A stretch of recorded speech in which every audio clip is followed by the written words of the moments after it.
मला आज या प्रकल्पाचं उद्घाटन करताना अतिशय आनंद होतोय, कारण हा प्रकल्प म्हणजे महाराष्ट्राच्या औद्योगिक आत्मविश्वासाचा उत्सव आहे असं या ठिकाणी मला वाटतं। स्वतंत्र भारतामध्ये आत्मनिर्भर भारत तयार करण्याकरता सगळ्यात महत्त्वाचं काही असेल तर मेक इन इंडिया आहे।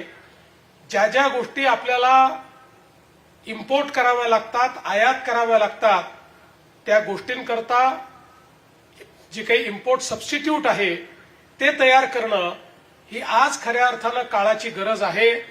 आणि हा संपूर्ण उद्योग जो भरतगीतेंनी उभा केलेला आहे हा इम्पोर्ट सबस्टिट्यूट करणारा, म्हणजे एक प्रकारे आम्हाला या सगळ्या गोष्टी ज्या परदेशातनं आयात कराव्या लागत होत्या आता त्या भारतातच बनवण्याचं काम हे भरतगीते यांच्या माध्यमातून होत आहे। ही मला असं वाटतं आपल्या सगळ्यांकरता अत्यंत आनंदाची गोष्ट आहे। इम्पोर्टमध्ये जी क्वालिटी होती किंवा एक्सपोर्ट करता जी क्वालिटी लागते त्या क्वालिटीचं काम हे या ठिकाणी या उद्योगाच्या माध्यमातून होत आहे। आणि यातूनच जी भारताची शक्ती आपल्याला पाहायला मिळते त्या शक्तीचा आविष्कार म्हणजे हा उद्योग आहे असं जर मी म्हटलं तर ते चुकीचं होणार नाही।